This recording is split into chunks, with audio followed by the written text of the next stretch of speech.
Ciao amici e bentornati in questo strano giro pesca. In questo video parliamo di soldi.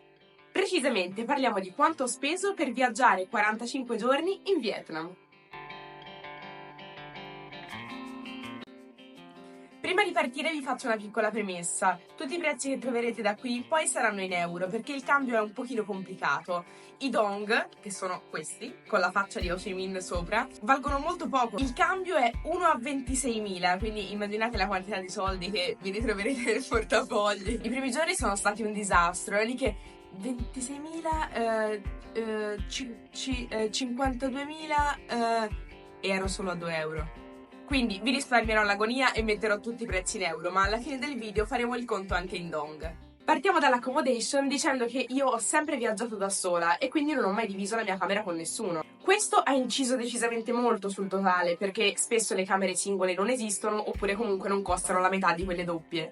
Comunque in Vietnam ho visitato 10 città, non ho mai prenotato all'interno degli ostelli perché alla fine i prezzi erano bassi e ho alloggiato in 13 alberghi o homestay diverse spendendo in totale 450 euro.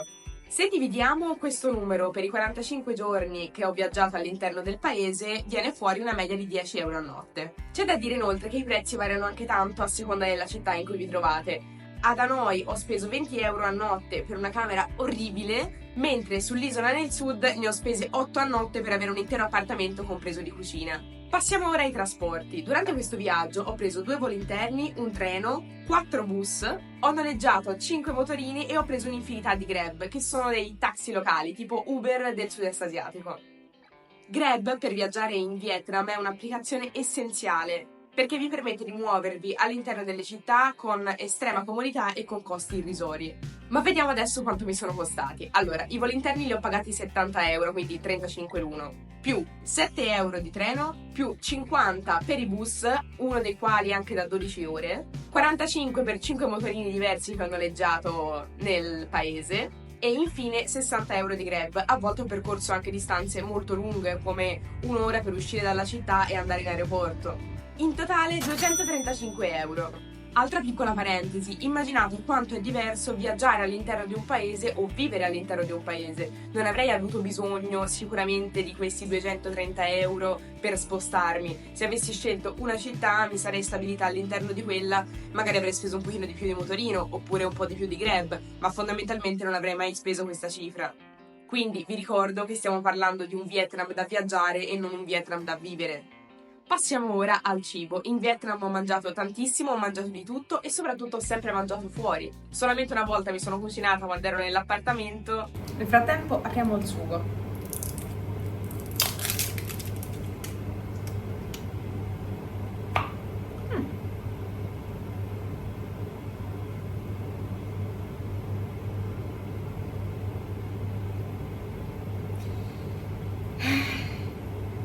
Ed è stato più o meno un disastro. Diciamo che i supermercati sono un po' complicati in Vietnam e non vendono niente di simile a quello a cui siamo abituati a mangiare. Vendono l'emmental direttamente col salame?